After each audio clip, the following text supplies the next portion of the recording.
자, 창세기 26장 말씀 우리 한 절씩 교독하겠습니다. 아브라함 때 첫 흉년이 들었더니 그 땅에 또 흉년이 들매 이삭이 그랄로 가서 블레셋 왕 아비멜렉에게 이르렀더니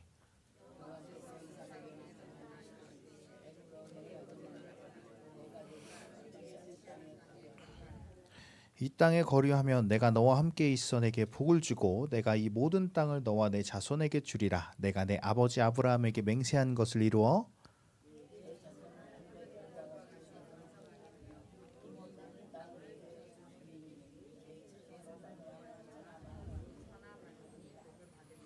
이는 아브라함이 내 말을 순종하고 내 명령과 내 계명과 내 율례와 내 법도를 지켰음이라 하시니라.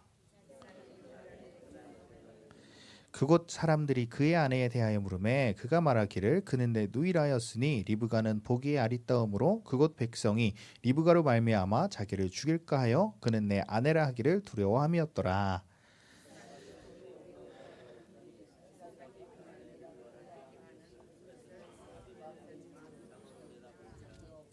이에 아비멜렉이 이삭을 불러 이르되 그가 분명히 내 아내거늘 어찌 내 누이라 하였느냐. 이삭이 그에게 대답하되 내 생각에 그로 말미암아 내가 죽게 될까 두려워하였음이로라.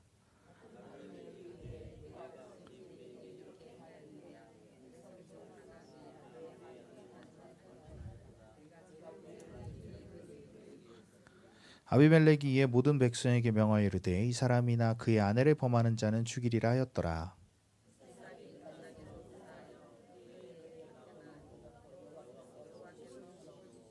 그 사람이 창대하고 왕성하여 마침내 거부가 되어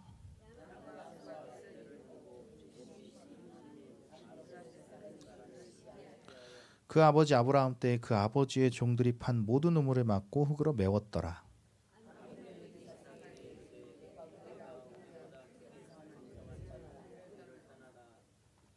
이삭이 그곳을 떠나 그랄 골짜기에 장막을 치고 거기 거류하며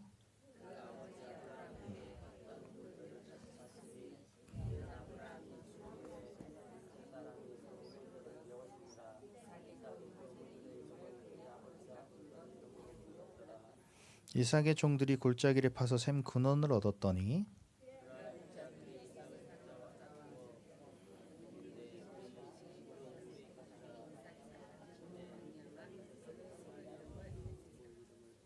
또 다른 우물을 팠더니 그들이 또 다툼으로 그 이름을 신나라 하였으며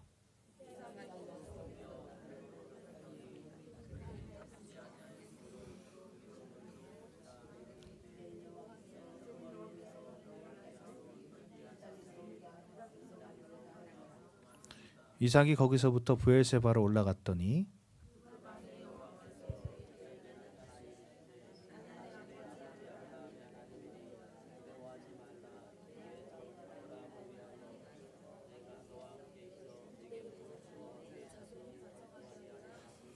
이삭이 그곳에 제단을 쌓고 여호와의 이름을 부르며 거기 장막을 쳤더니 이삭의 종들이 거기서도 우물을 팠더라.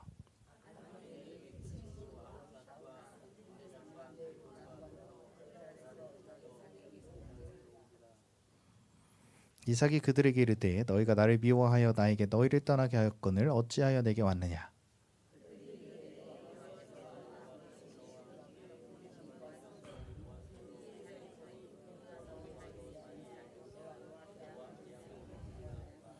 너는 우리를 해하지 말라. 이는 우리가 너를 범하지 아니하고 선한 일만 내게 행하여 내가 평안히 가게 하였음이니라. 이제 너는 여호와께 복을 받은 자니라.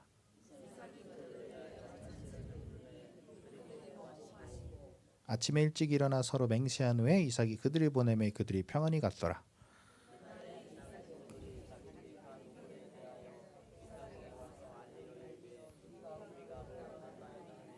그가 그 이름을 세바라 한지라. 그러므로 그 성읍 이름이 오늘까지 브엘세바더라.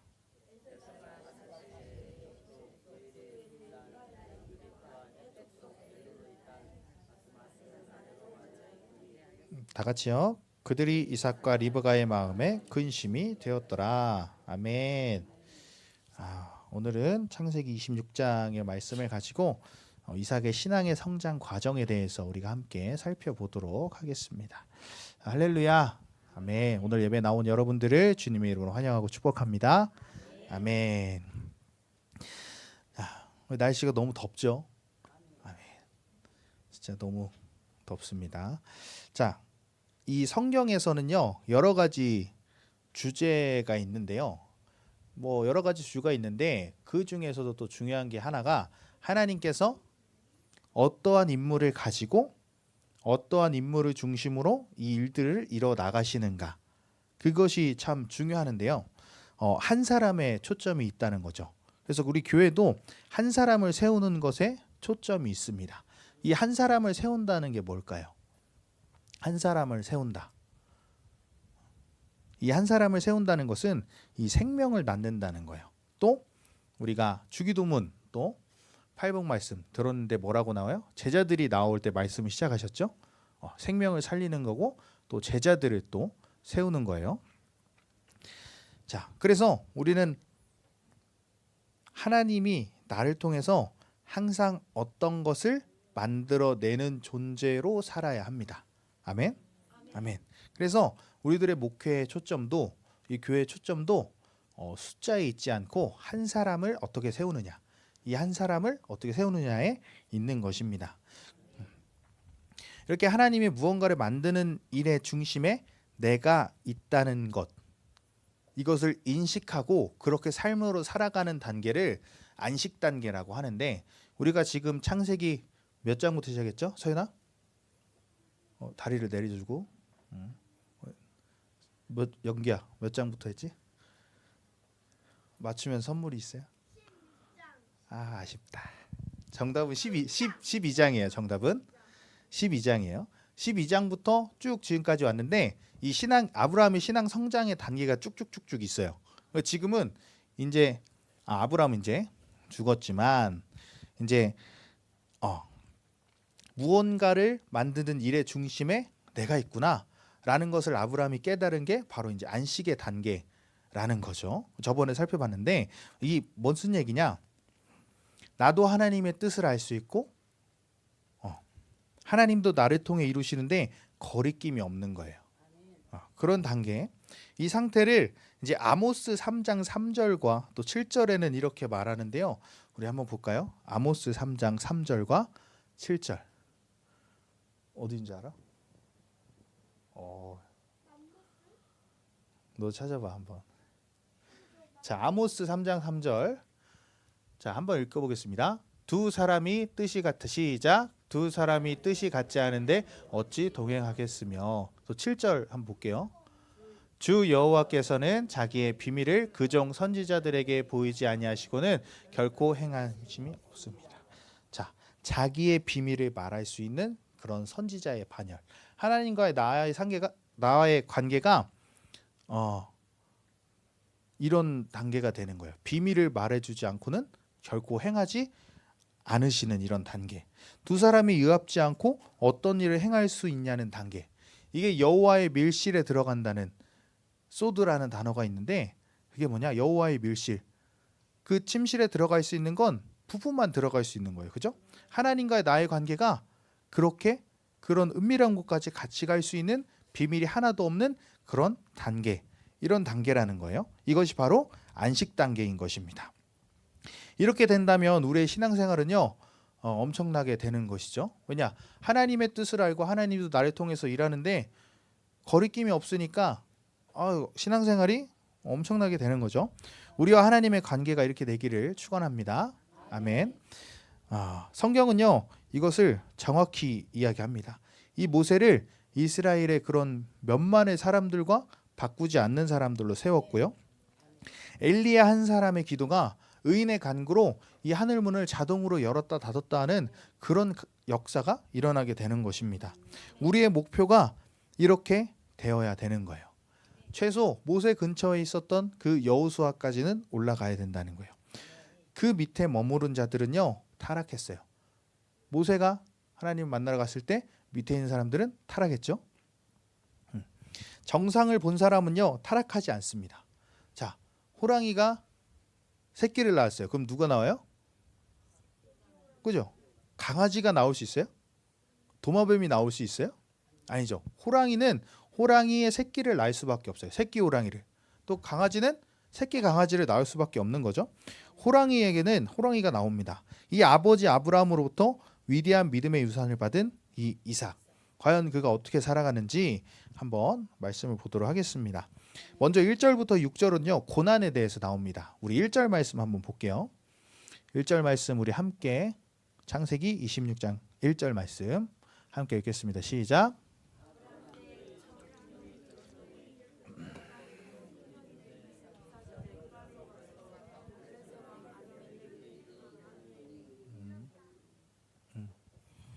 자, 아브라함 때 첫 흉년이 들었습니다. 이때 어떤 사건이 있었죠? 아브라함 때로 한번 돌아가 보면 고향 친척 아버지의 집을 딱 이제 떠나갔습니다. 근데 이 흉년이 들었을 때 어떤 일이 있었죠? 그렇죠? 애굽으로 내려가게 됩니다. 자, 아버지 아브라함 때처럼 또 흉년이 들었어요. 이삭은요 많은 재산을 받았어요. 많은 재산을 받았고 또 약속의 땅에 있었습니다. 그런데 이 흉년이 닥쳐서 재산이 조금씩 사라지는 상황에 처했어요. 자, 이제 여기서 갈등이 생길까요? 안 생길까요? 그렇죠? 갈등이 생기겠죠. 하나님의 약속을 기다릴 것이냐 아니면 도피 피할 것이냐. 이삭은 아직 믿음이 온전치 않았어요. 그래서 도피를 선택했습니다. 애굽으로 가다가 블레셋이 있는 그랄에 잠깐 정착합니다. 여기서 볼 수 있는 것은 우리가 아브라함의 이야기에서도 봤지만 문제에 직면했을 때 우리의 자세가 어떤가, 문제가 생겼을 때 우리는 어떤 자세로 대할 건가, 이것이 중요합니다. 이 문제를 대하는 태도가 올바르면 그건 더 이상 문제가 되지 않습니다. 그것이 죽음의 문제라도 그렇죠. 문제에 대한 하나님의 뜻이 무엇인가가 중요한 거예요.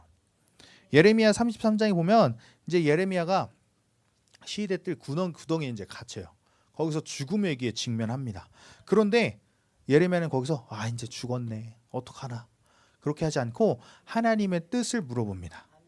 그런데 어떻게 돼요? 두려움이 사라집니다.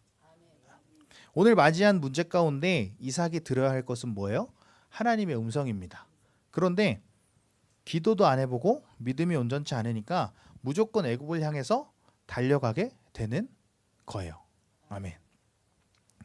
자, 우리도 마찬가지죠. 그런데 특별히 고난 가운데는요 하나님의 음성이 잘 들려요.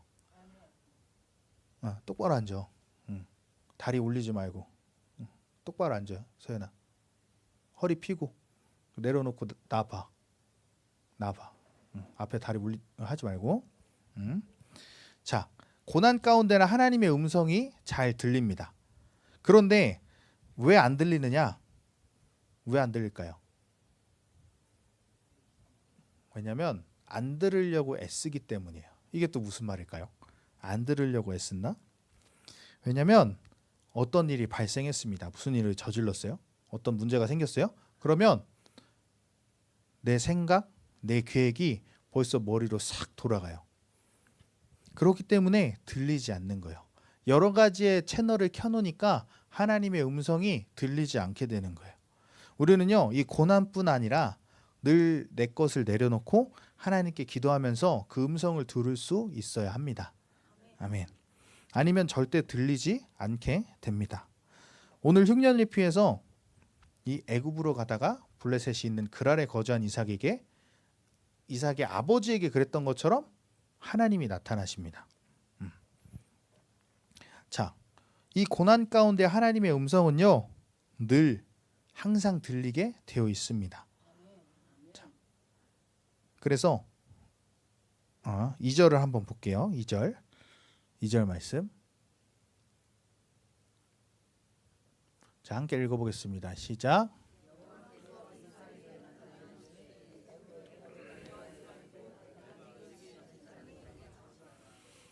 자, 나타나셔서 말씀하십니다. 애굽으로 내려가지 말고 내가 내게 지시하는 땅에 거주하라라고 말씀합니다.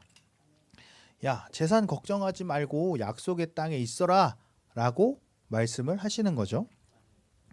그리고 그 땅에 네가 거하면 어떤 유익이 있느냐라면서 3절부터 이야기를 합니다. 3절 말씀입니다. 자, 뭐 쭉 복이 나오는데 이 땅에 거류하면 내가 너와 함께 있어 내게 복을 주고 하고 막 주리라 막 있어요. 여기서 중요한 건 뭐냐? 바로 내가 너와 함께 있어라는 거예요. 내가 너와 함께 있다. 이게 뭐예요? 우리와 함께 하시는 하나님. 그쵸? 임마누엘의 하나님. 뭐 이거 하나면 끝났죠? 하나님이 우리와 함께 하신다니까. 그죠? 근데 이삭은요 잠잠합니다. 어떠한 대답이 없고 잠잠합니다. 그러니까 그 다음에 내게 복을 주고 아니 그 3절 내게 복을 주고 하나님이 함께 하신대요. 근데 또 복까지 주신대요. 그럼 어떻게 해야 돼요? 막 일어나서 춤춰야죠. 그죠? 근데 이삭이 아직 넘어오지 않아요. 그리고 또 이 모든 땅을 너뿐만 아니라 너와 내 자손에게까지 준다고 말씀하십니다. 자, 근데 또 대답이 없어요. 그리고 아브라함에게 맹세한 것을 이루어 하고 4절에서 이제 나오죠. 내 자손을 하늘의 별과 같이 번성하게 하며 이 모든 땅을 내 자손에게 주리니 내 자손을 말미암아 천하 만민이 복을 받으리라. 아브라함에게 주셨던 엄청난 복을 주신다고 하십니다. 아브라함이 이 복을 받을 수 있었던 비결은 무엇이냐? 5절 말씀에 나오는데요. 뭐예요? 순종. 아브라함이 내 말을 순종하고 내 명령과 내 계명과 내 율례와 내 법도를 지켰음이라 하시니라. 한마디로 순종이죠. 이 엄청난 복을 받을 수 있었던 건 하나님의 말씀을 들었다는 거예요. 순종했다는 거예요. 귀로만 들은 게 아니라 삶에서 행동으로 그 믿음을 드러냈다는 거예요. 아멘. 그런데 이삭이 어떻게 합니까? 6절에 어떻게 해요? 글 아래 거주하더니 그냥 그 자리에 가만히 있는 거예요. 애굽을 가진 않았지만 그렇다고 다시 가나안으로 돌아가지도 않았어요. 딱 이거예요. 하나님의 음성을 들었는데 애굽으로 가긴 뭐하고 또 돌아가기도 뭐하고 이런 상황이죠. 이거는요 무슨 얘기냐? 신앙생활에서 적당히 선을 딱 그어놓고 하나님 여기는 넘지 마세요. 여기는 제가 알아서 할게요. 넘지 마세요. 딱 선을 긋는 거예요. 회색지대에 있는 사람들이죠. 그래서 굉장히 하나님 보실 때 문제가 있는 사람들이죠. 자, 이삭처럼 글 아래 거주하는 사람들은 이 선을 그어놓는 사람들은 자기의 테두리가 많은 사람들이에요. 자기를 보호하고 하나님이 그것을 터치하는 것을 굉장히 부담스러워해요. 하나님을 믿긴 믿어요. 믿긴 믿는데 나의 그런 민감한 부분, 나의 부분들을 건드리는 건 되게 부담스러워해요. 그렇게 되면 어떻게 돼요? 하나님과의 깊은 영적인 교제를 할 수가 없어요. 우리도 이런 테두리가 너무 많으니까 하나님을 만나지 못해요. 이 테두리가 뭐예요? 내 생각과 내 방법, 내 노력, 내 의지 이런 것이죠. 이 특징이 뭐냐? 이런 사람들의 특징은 하나님의 음성이 들리지 않아요. 그렇죠? 들릴 수가 없죠. 내 생각도 있고 내 방법도 있고 내 계획도 있고 내 의지도 있고 내 노력도 있고 막 하니까 하나님의 음성이 들리지 않는 거예요. 항상 내 테두리 안에서 판단하고 세상의 소리를 듣고 또 미혹당하고 그러니까 들리지 않는 거죠. 신앙생활은 이렇게 얘기하고 있습니다. 차든지 덥든지 미지근하게가 있을까요? 없습니다. 패역하든지 온전히 하나님께 맡기든지. 성경에는요 이 중간지대, 회색지대가 존재하지 않습니다. 새 사람이면 새 사람인 거고 옛사람이면 옛사람이라는 거예요. 안타까운 것은 우리의 현실 가운데 우리가 회색지대에 존재하는 부분이 있다는 거예요. 지금 한국교회와 성도의 목회자 대부분은요 이 회색지대에 있어요. 무슨 얘기냐? 일주일에 한 번 예배 드리면 족합니다. 주일날 한 번 예배 드리면 됐지. 족하죠? 어떤 문제가 있으면 기도 한 번 하면 됐지. 포기는 하지 않아요. 선을 그어 놓습니다.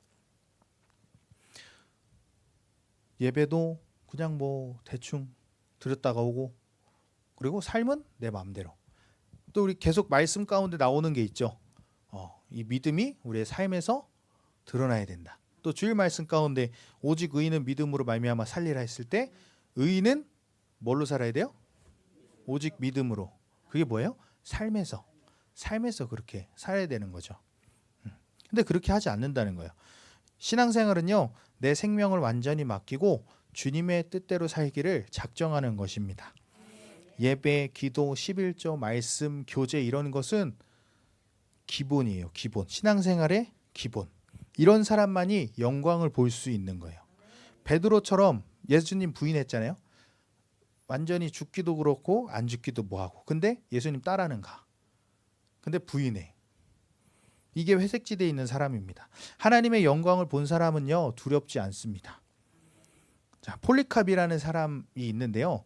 로마의 공회원이었고 또 유명한 또 신학자고 또 친구들이 되게 권력자였어요. 로마 시대의 권력자였습니다. 친구들이. 근데 그가 잡혀왔습니다. 예수님을 믿는다는 이유로. 이제 처형을 당하기 전에 그 옆에 친구들과 그 옆에 사람들이 회유를 하는 거예요. 야, 너 그냥 앞에서는 안 믿는다 하고 그러고 뒤에 가서 믿으면 되지 않겠냐 라고 했는데 이 폴리캅이 뭐라 그랬냐면 내가 80평생 주님께서는 나한테 항상 선하셨는데 내가 그 목숨 부지하겠다고 이 자리에서 배반하겠냐? 라고 얘기하면서 부인하지 않았다고 합니다. 야, 그럴 바에는 빨리나 사자굴에 넣어라 라고 얘기를 했다고 해요. 이렇게 하나님의 거룩함을 본 사람들은요, 회색지대가 없습니다. 다 잘하는데 어떤 것, 나에게 민감한 부분, 나에게 상처가 있는 부분이 딱 건드려지면 확 돌아서요. 확 민감하게 반응을 하는 거예요. 간절합니다. 그것 때문에 우리가 망가지게 되는 거예요. 오늘 첫 번째 이삭의 신앙의 단계는요, 이 회색 지대에 있었다는 거예요. 두 번째는요, 7절부터 11절인데요. 우리가 이 믿음이 온전하지 않은 만큼 우리는 이 환경의 영향을 받게 되고 이 성도로서의 삶의 영광을 받는 것이 아니라 수치를 당하는 것을 보게 됩니다. 자, 7절을 봅니다. 자, 7절 한번 읽어보겠습니다. 시작.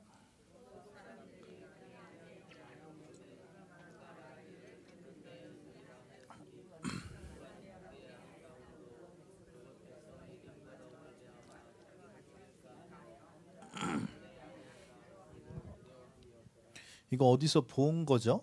그죠? 어디서 봤죠? 그죠? 리브가를 누이라고, 자기 아내를 누이라고 하고 거짓말해요. 환경에 두려워하고 낙담합니다. 이삭은 태에 있을 때 그것이 학습되어져서 지금 똑같이 행동을 하고 있어요. 왜 자기 아내를 또 누이라고 거짓말했어요? 주변의 환경 때문에. 저 사람들이 나 죽이고 내 아내 데려가는 거 아니야? 이런 환경을 두려워했기 때문에. 여러분, 아까 이야기했던 그 안식 단계에 우리가 들어가게 된다면 주변 환경과 그런 것에 대해서 우리는 신경 쓰지 않게 돼요. 내 주변에서 무슨 일이 벌어지든지 신경 쓰지 않는 거예요. 왜? 하나님만을 붙잡고 있고 하나님의 뜻을 알고 있기 때문에. 자, 그렇다고 그러면 나쁜 일이 있을 때도 뭐 그냥 기분 안 나쁘고 그런가요? 아니죠. 기분은 나쁘겠죠. 아프고 괴롭습니다. 어려운 상황이 있으면. 근데 그 환경과 상황이 나를 이끄시는 주님의 계획에 영향을 줄 수 없다는 것을 알고 있기 때문에. 다시, 이 환경이 아무리 나를 힘들게 해도 나를 향한 하나님의 계획 가운데 영향을 줄 수 없음을 알고 있기 때문에, 이 또한 지나갈 것을 알고 있기 때문에 이 환경에 연연하지 않고 나아갈 수 있다는 거예요. 이제 어떤 교회 집사님이 큰 옷 공장을 운영하고 있었는데 이제 성경 공부 양육하러 갔는데 이제 그 옷 공장에 큰 불이 났다고 전화가 왔어요. 그럼 어떻게 해야 돼요? 빨리 뛰어가야죠. 빨리 뛰어가야죠. 근데 이 집사님 마음에 하나님께 기도를 하고 싶더래요. 하나님 어떻게 할까요? 라고 기도를 하는데 갑자기 이 말씀이 떠오르더래요. 빌립보서 4장 6절인데 아무것도 염려하지 말고 다만 모든 일에 기도와 간구로. 그 말씀이 떠올라서 공장을 안 가고 그냥 갔대요. 그 양육을 하러. 그럼 어떻게 됐을까요? 놀랍게 그 불이 다 꺼져가지고 막 살았을까요? 다 타버렸어요. 공장이 다 타버렸어요. 그래서 남은 옷들은 그냥 집사님이 기부하셨다고 해요. 환경이 되게 절망적이죠. 다 망해버렸죠. 그런데 놀라운 게 뭐냐면 그 이후에 IMF가 터졌대요. 근데 이 집사님은 보험회사에서 그 탄 옷에 대한 보상금이 나왔다는 거예요. 감사하죠? 하나님과 온전한 믿음에 있는 사람은요, 어떤 환경과 조건도 내가 가는 길에 영향을 가할 수 없다는 걸 아니까 평안하게 갈 수 있는 거예요. 아멘. 그런데 이삭은 아직 온전하지 않았기 때문에 자기 부인을 누이라고 한 거예요. 그래서 9절과 10절 말씀 봅니다. 9절과 10절 말씀 보면, 본문 9절과 10절 말씀 보면, 자, 이제 아비멜렉이 이삭한테 얘기를 하는 거예요. 야, 분명히 네 아내건을 어찌 누이라 했느냐. 이삭이 내 생각에 그로 말미암아 내가 죽게 될까 두려워하였다 하고 10절에 아비멜렉이 야, 네가 왜 우리한테 이렇게 행했냐. 너 때문에 이삭 너 때문에 우리 백성 중 하나가 범죄할 뻔하지 않았느냐. 그렇죠? 꾸중을 듣고 있어요. 그죠? 혼나고 있어요. 그죠?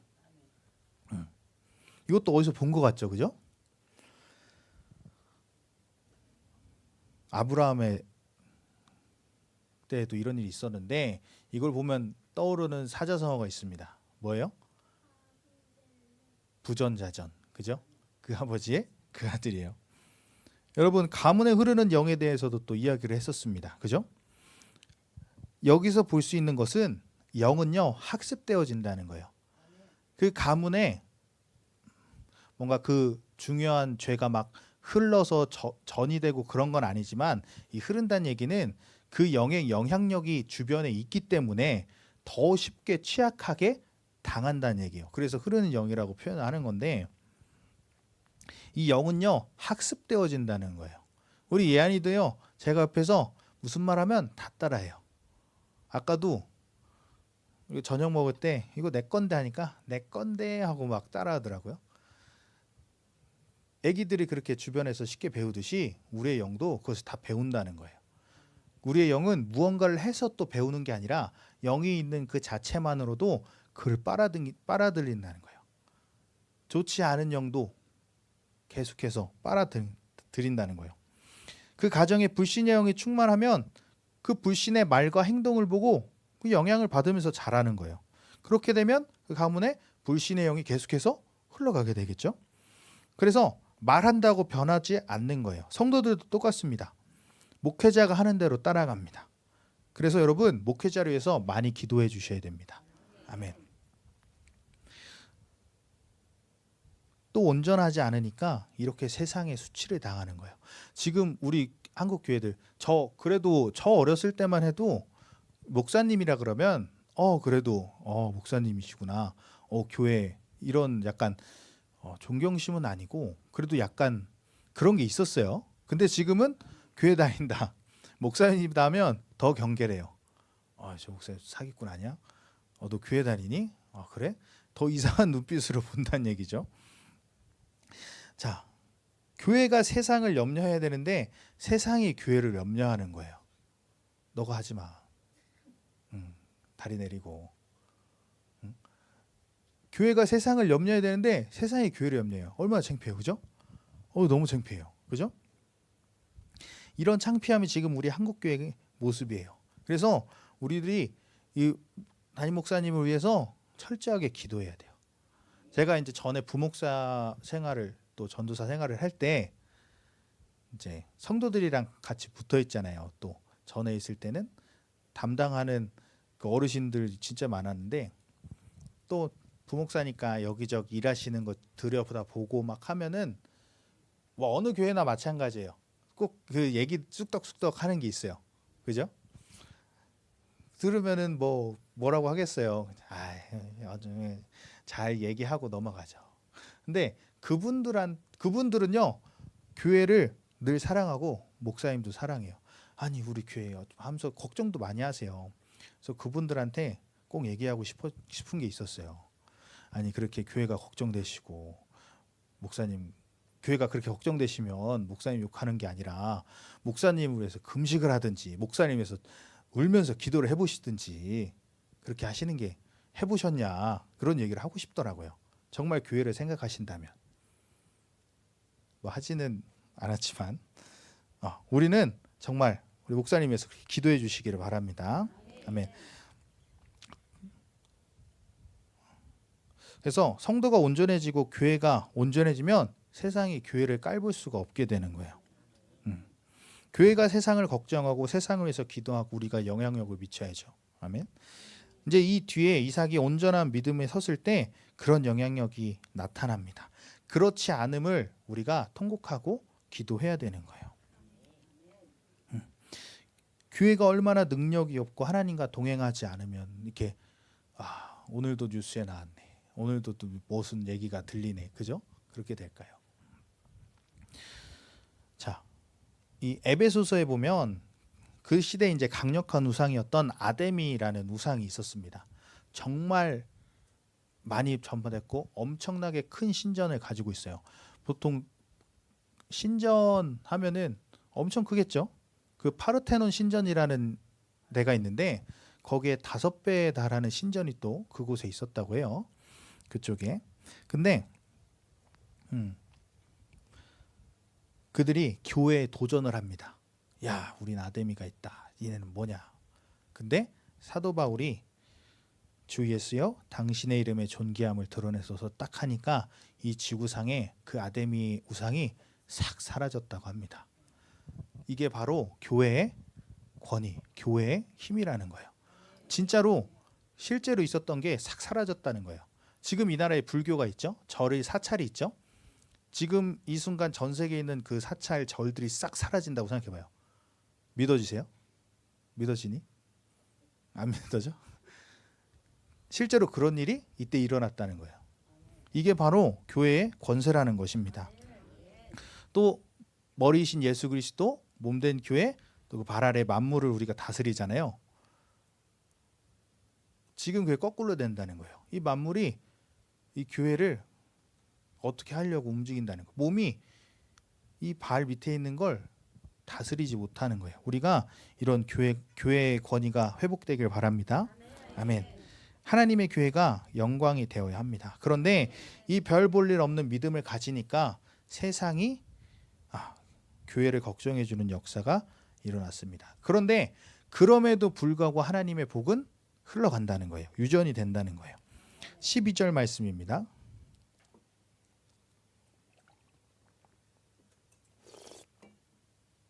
12절 말씀 읽겠습니다. 시작. 자기 그 땅에서 농사하여 그의 100배나 얻었고 여호와께서 복을 주심으로 몇 배나 얻었습니까? 100배나 얻었다고 합니다. 여러분 이삭이 농부였을까요? 목동이었어요. 목동. 일반 농부가 100배를 얻어도 대단한데 농사 초보가 100배를 얻었다? 대단한 거죠. 중요한 것은요. 이삭이 노력해서 하는 게 아니라는 거예요. 뭐 검색을 하고 막 뭐 좋은 걸 사가지고 쓰고 막 한 게 아니라는 거예요. 그의 노력이 아니라 아브라함 때부터 흘러간 축복이라는 거예요. 그래서 우리는요 신앙생활을 잘 해야 돼요. 우리 부모들의 가장 큰 염원은 뭐예요? 자녀가 잘 되는 거잖아요. 그죠? 자녀가 잘 되는 거잖아요. 우리가 신앙생활을 잘해야 되는 이유 우리의 자녀들이 이렇게 복을 받는다는 거예요. 지금 봤을 때 쟤는 안 될 거야. 쟤는 변하지 않을 거야. 답이 없어. 그런데 내가 하나님 앞에 엎드리고 내가 풀어지면 자녀가 풀어진다는 거예요. 내가 풀어지면 이 자녀가 어느 순간 바뀐다는 거예요. 그 자녀뿐만 아니라 자손 만대까지 흘러가게 된다는 거예요. 그 복이. 지금 우리 가정에도 이 복이 전이 되는 거예요. 오직 기독교만이 복이 전이 돼요. 하나님의 영향력이 대물림 된다는 겁니다. 오늘 이 본인의 믿음이 현찮았어도 아버지 때의 그 믿음을 전수받았습니다. 물론 본인의 믿음도 어느 정도 있었겠죠. 자, 그래서 어떻게 됩니까? 13절 말씀입니다. 함께 읽겠습니다. 그 사람이 창대하고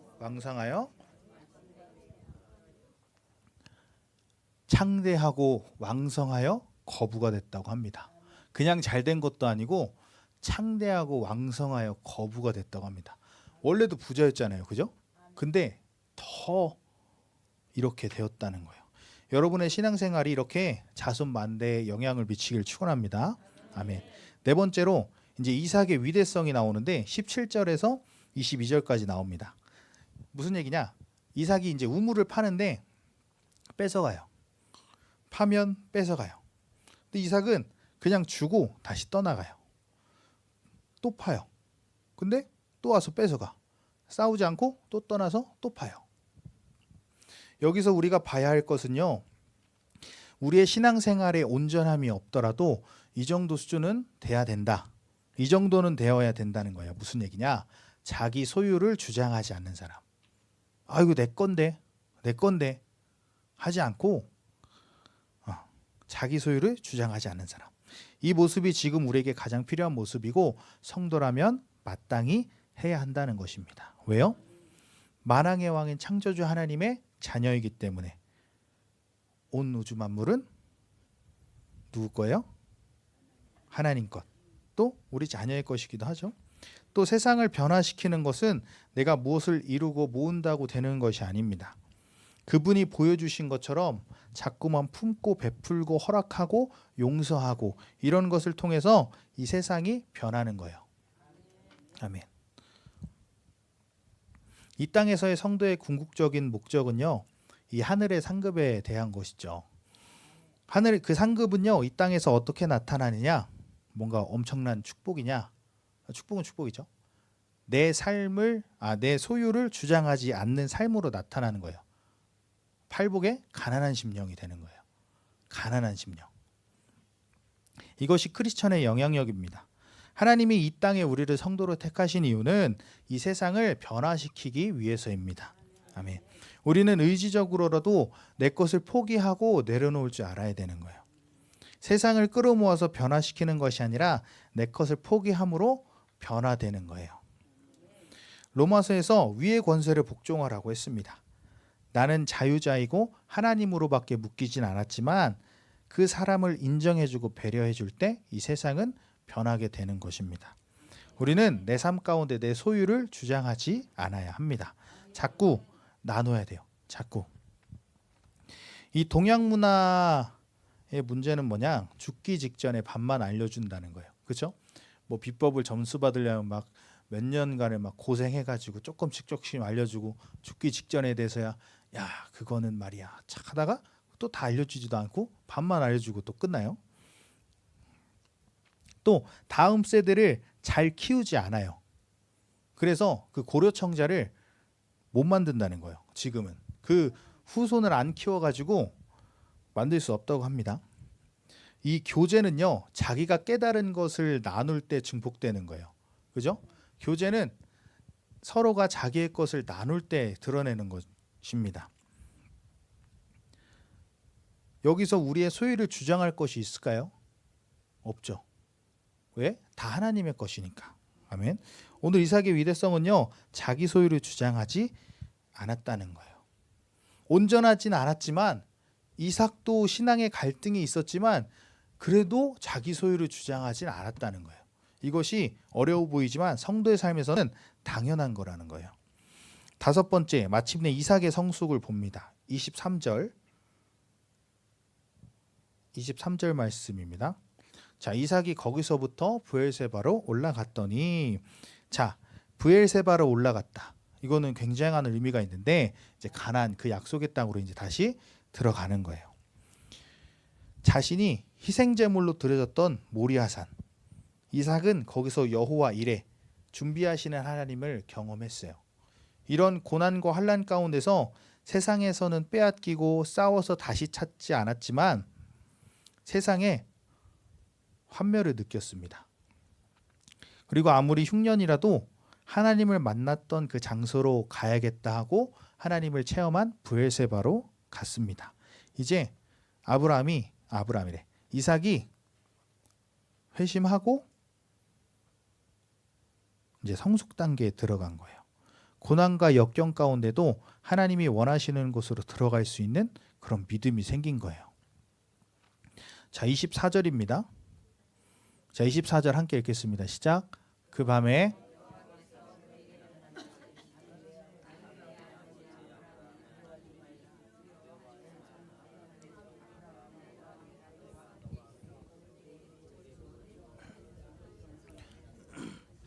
자, 아멘. 이삭이 또 음성을 듣습니다. 자, 고난 가운데 아까 하나님의 음성이 잘 들린다고 했는데 이런 완벽 단계에 들리는 음성과는 차이가 있습니다. 내가 온전치 않을 때 들었던 말씀은요, 음성은 온전히 순종할 수가 없어요. 이삭은 지체했죠. 그래서 그 아래서. 그러나 내 신앙의 단계가 그렇게 온전함에 들어가면서 그 음성을 듣게 되면 그 음성은 이제 영광을 보는 음성이 되는 거예요. 영광을 보는 음성. 우리는 지금 억울해야 합니다. 왜 억울해야 되느냐? 하나님의 집에 들어가면 그 초보 단계에 있는 사람들은 피자빵, 뭐 소세지빵 주면 되게 좋아해요. 근데 반면에 신앙의 성숙 단계에 오른 사람들은 이런 큰 다이아몬드를 가지고 들어갑니다.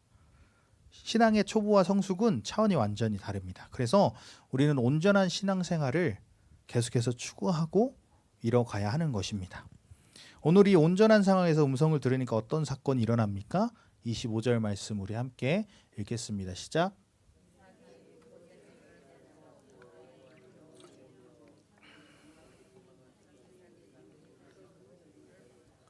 자, 제단을 쌓고 여호와 이름을 불렀다. 이게 무슨 뜻이에요? 예배드렸다. 맞아요. 예배를 드렸다는 거예요. 아까는 고난 가운데 음성을 들었어도 예배가 이루어지지 않았어요. 글 아래 머물렀어요. 그런데 이 온전한 상태에 머무니까 예배가 일어나는 거예요. 경배가 일어납니다. 엎드립니다. 하나님, 당신의 의지와 그런 수준과 능력에서 일하시옵소서. 이것은요, 어릴 때는 모릅니다. 내가 노력해서 되는 줄 알아요. 그런데 안 되죠. 이삭이 성숙 단계에 들어오니까 내가 일하는 것이 아니구나. 아무리 상황과 환경이 이래도 내가 할 수 있는 게 없구나. 그것을 아니까 하나님 모든 것을 하나님 앞에 내려놓습니다. 하고 예배를 드리는 거예요. 경배를 드리는 거예요. 근데 많은 사람들은 내가 하려고 합니다. 바쁘면 하나님과의 시간을 빼게 돼요. 바빠서요. 예배 시간을 빼고, 바빠서요. 기도 시간을 빼고, 돈이 없어서요. 헌금을 빼고, 뭘 하고, 뭘 하지 않고, 아직 성숙하지 않기 때문에 내가 이래서 내가 먹고 살기 위해서 그런 거예요. 이런 생존 본능의 문제, 먹고 사는 것에 대한 문제. 또 우리가 절기를 또 지나면서 이거에 대한 말씀을 또 들었죠. 이 성숙한 단계에 있는 사람의 최우선의 과제는 이 하나님과의 그 시간을 빼먹지 않는다는 거예요. 빼앗기지 않는다는 거예요. 왜요? 아무리 바빠도 하나님 앞에 엎드리는 것보다 중요한 게 없기 때문이에요.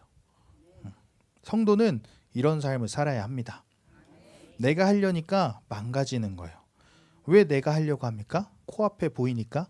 내 생각엔 이게 될 것 같아서? 내가 하는 게 빠르니까? 아닙니다. 우리는 하나님이 그려가시는 그림이 완성되기 전까지는, 그 음성이 들리기 전까지는 나서면 안 되는 거예요. 온전한 단계가 안 되면 그 그림을 제대로 보지 못해요. 온전한 단계가 되어서 우리는 이 멀리 볼 수 있어야 합니다. 예레미야와 이사야처럼 700년, 800년 앞서서 예언하고, 다윗처럼 3000년을 뛰어서 그 메시아를 예언하고, 요엘처럼 그런 엄청난 영적인 줄기를 보고 예언을 하고, 우리가 그렇게 될 수 있다는 거예요. 여러분이 온전한 단계에 들어간다는 건 이제 질적인 차이가 있는 거예요. 그러니까 성도가 구원받았다. 그럼요. 구원이 크죠. 좋죠. 당연히 감사할 거죠. 근데 우리는 구원에만 만족하는 것이 아니라 구원을 받고 내 삶의 목표를 하나님을 향한 그 거룩함, 그 거룩한 부르심, 그 거룩한 행복으로 두고 사도 바울처럼 예수 그리스도를 아는 지식이 가장 고상함이라 모든 것을 배설물로 여기고 하나님만 의지하는 거예요. 하나님만. 인생의 목표를 거기에 두면 나머지는 따라오게 되는 것입니다. 감자 줄기만 잡으면 다 따라 나오는 거예요. 하나님만 잡으면 따라오는 것입니다. 우리는 이 위대성을 알아야 합니다. 그래서 자기 소유를 계속해서 포기해야 돼요. 영적인 한 단계마다 보는 것이 다르고 하나님 앞에서 가져오는 것이 다르고 하나님이 주시는 것도 다릅니다. 아이들을 다 사랑하지만 일을 시키는 데에는 나이에 따라 할 수 있는 일이 있는 거예요. 예를 들어서 옥상에서 나무 이만한 두꺼운 걸 잘랐어요. 그럼 용기는 아직 그걸 들지 못해요. 그죠? 우리가 해야 되죠. 근데 용기한테 야 네가 해라 시켜. 그러면 갖고 내려올 수 있겠어요? 그렇죠. 갖고 넘어지고 뭐 계단에 쏟고 막 그러겠죠. 이 아이가 할 수 있는 일이 있어요. 그 옆에 있는 쓰레기들이나 잣나무 가지를 치우거나, 또 우리 예안이는 무슨 일을 할 수 있어요? 예안아 뭐 가져와라 하면 조그만 거는 가져올 수 있어요. 그죠? 똑바로 앉아라 하면 똑바로 앉을 수 있는 거고, 그죠? 자, 우리는 이 깊은데 그물을 던져야 합니다. 깊은데. 자, 여섯 번째로 온전한 성도의 궁극적인 영향력입니다. 26절부터 33절 말씀인데요. 자, 무슨 얘기냐? 이제 이 전에는 아비멜렉한테 꾸중을 들었죠. 근데 이번에는 그들이 평화 조약을 맺자고 찾아오는 내용이에요. 자, 자기 소유를 주장하지 않고 하나님의 온전함을 보니까 이제 아비멜렉이 교회의 권세를 이제 느끼는 거예요. 그래서 찾아오게 됩니다. 두려워서. 자, 28절입니다. 28절 읽어보겠습니다. 시작. 이때 여호와께서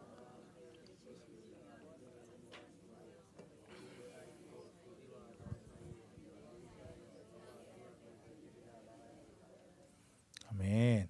우리가 이 세상 사람들한테 꾸중을 듣는 게 아니라 이런 얘기를 들어야 되는 거예요. 여호와께서 너와 함께 계심을 우리가 분명히 보았으므로, 이런 말씀 우리가 들어야 돼요. 사무엘상에도 보면 다윗을 죽이려던 그 사울도 이제 어떻게 돼요? 야, 다윗아, 네가 큰 일을 행할 거고 반드시 승리할 거다, 이렇게 얘기를 하게 되는 거예요. 그와 함께한 하나님을 본 거죠. 원수로부터 인정받을 정도로 우리가 이런 수준까지 올라가야 되는 것입니다. 아멘. 이것이 교회의 궁극적인 영향력, 그리고 성도의 궁극적인 영향력입니다. 다니엘처럼 다니엘을 쓰러뜨리려면 어떻게 해야 되느냐? 막 회의를 했어요. 야, 어떻게 할까? 틈이 없냐? 없는 거예요. 근데 딱 한 가지. 다니엘을 쓰러뜨리려면 그가 섬기는 하나님을 쓰러뜨려야 된다. 우리가 이런 존재가 되어야 합니다. 아멘. 내 삶을 통해서 이런 하나님의 영향력이 나타나는 거예요. 내가 말을 잘하고 내가 뭘 잘하고 해서가 아니라 사람들로 하여금 그냥 나는 하나님만 섬기고 하면 나를 통해서 그 하나님이 드러나니까 그 사람들이 두려워하게 되는 거예요. 하나님을 인정하게 되는 거예요. 나를 통해서 하나님의 살아계심을 보여야 합니다. 그렇게 되길 축원합니다. 아멘. 그런데 아쉽게도 안타깝게도 지금 교회들은 어떻게 됐어요? 전혀 그렇게 보이지 않죠. 그렇게 않죠. 크리스천의 리더십은 영향을 미치는 것입니다. 여러분들도 여러분들의 가정과 여러분들이 있는 곳에서 이런 영향을 미쳐야 되는 거예요. 그러니까 그 영은 빨아당긴다 그랬잖아요. 흘러간다 그랬잖아요. 안 좋은 것만 그렇게 되는 게 아니고 좋은 복들도 흘러가는 거예요. 좋은 영향력들도. 그래서 여러분들이 풀어지고 여러분들이 그 거룩의 농도를 짙게 하고 여러분들의 소유를 포기하고 하면 여러분들의 가정이 살아나게 되는 거예요. 여러분의 자녀가 살아나게 되는 것입니다. 아멘. 그래서 오늘 이삭이 하나님의 뜻대로 살면서 자기 소유를 주장하지 않고 신앙의 완전 단계에 들어가게 되니까 아비멜렉마저도 야, 하나님이 너와 함께 하심을 보았다. 야, 두렵다. 우리 계약하자. 평화 조약하자. 그러면서 29절에 이렇게 이야기를 합니다. 29절에 맨 밑에 보면 너는 여호와께 복을 받은 자니라. 아멘. 세상으로부터 이런 얘기를 듣는 거예요. 야, 너는 복을 받은 자다. 여호와께. 이삭을 인정해요. 또 다니엘서에 보면 이제 사자굴에서 다니엘이 나오니까 그 다리오 왕이 뭐라 그래요? 전능하신 하나님, 불변의 하나님, 구원의 하나님, 이렇게 고백을 하는 거예요. 다니엘 한 사람을 통해서 다리오 왕이 그러하신 하나님을 한꺼번에 체험한 거예요. 다니엘의 영향력 때문에. 그러니까 우리들도 아직 내 안에 변화되지 않은 것이 있고 우리 가정에 변화되지 않은 부분이 있다면 내가 먼저 엎드리고 내가 먼저 회개하면서 나아가야 되는 거예요. 아멘. 그래도 여기는 주일에 그렇게 일정 잡으시는 분들이 없잖아요. 그죠? 주일의 일정을 잡는 사람은 크리스천으로서 세상의 영향력을 보여주지 못하는 사람들이에요. 예전에 보면은 주일날 빠진 사람이 그렇게 많더라고요. 근데 또 주변에 있는 분들은 뭐 1년에 한 번인데 뭐, 심지어 목회자들도 1년에 한 번인데 뭐 어때? 거기 가서 교회 가서 예배 드리렴, 이렇게 하고 보내드는 데도 있더라고요. 어떤 유익이 될까요, 그게? 성도는요, 영향력이 있어야 합니다. 하나님이 나와 함께함을 믿지 않는 자들이 봐야 되는 거예요. 여러분들의 직장에서, 여러분들의 가정에서, 또 우리 아이들은 학교에서. 서윤이가 동도초에서 서윤이를 보고, 야, 서윤이 넌 진짜 하나님한테 복 받은 사람이구나. 너를 보니까 하나님이 야, 반석기 어디냐, 같이 가자. 용기도 삼천 중학교에서, 삼천 맞지? 친구들과 선생님들이, 야, 용기 보니까 하나님이 살아계시구나. 용기야, 교회 같이 가자. 이렇게 할 수 있기를. 우리의 직장과 우리 가정 가운데서도 갑자기 믿지 않는 우리의 가족들이, 변하지 않던 우리의 가족들이, 이번 주에 같이 교회 갑시다. 이번 교회 같이 가요. 이러한 영향력들이 우리들을 통해서 흘러가게 되기를, 여러분들이 그런 크리스천의 영향력을 끼치시기를 축원합니다. 아멘. 그래서 우리 사랑하는 반석교회 성도 여러분들이 오늘 이삭의 이야기를 보면서 소망을 가지셨으면 좋겠어요. 이삭 처음에 어떻게 했어요? 회색지대에서 갈팡질팡했어요. 하나님 음성을 들었어도 애굽 가기는 하나님 말씀 들었으니 가면 혼날 것 같고, 다시 가나안 땅 가기에는 또 흉년이 계속 있고, 그런 갈팡질팡한 상황이었어요. 그런데도 이런 믿음의 유산을 가지고 그래도 하나님을 붙잡았어요. 그렇게 되니까 믿음의 단계가 안식 단계, 성숙 단계, 올라가게 된 거예요. 그래서 우리들도 이런 모습을 보고 소망을 얻으면서, 야, 이삭도 이랬는데, 아브라함도 이랬는데, 야, 나에게도 소망이 있구나. 난 그래도 이삭처럼 이렇게 가족을 팔고 그러진 않았다. 아브라함처럼 이러진 않았다. 야, 난 소망이 있구나 하면서 여러분들이 그런 안식 단계를 사모하면서 늘 하나님의 음성을 듣고 나의 소유를 포기하게 되는 여러분들이 되기를 소망합니다. 아멘. 우리 주님 말씀하시면 찬양 고백하고 기도하겠습니다.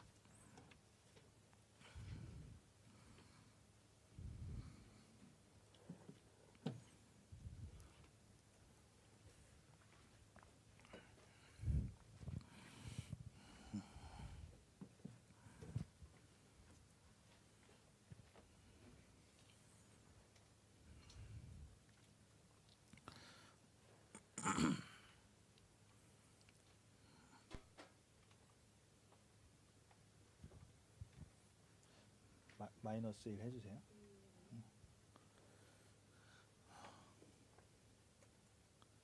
주님 말씀하시면 믿음으로 고백하겠습니다.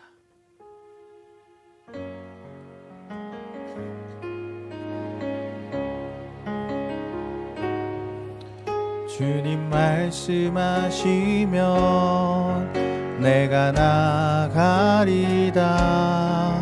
주님 뜻이 아니면 내가 멈춰서리다.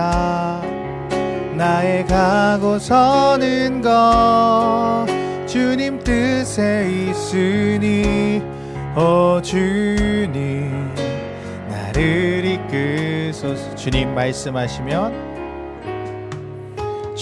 말씀하시면 내가 나가리다.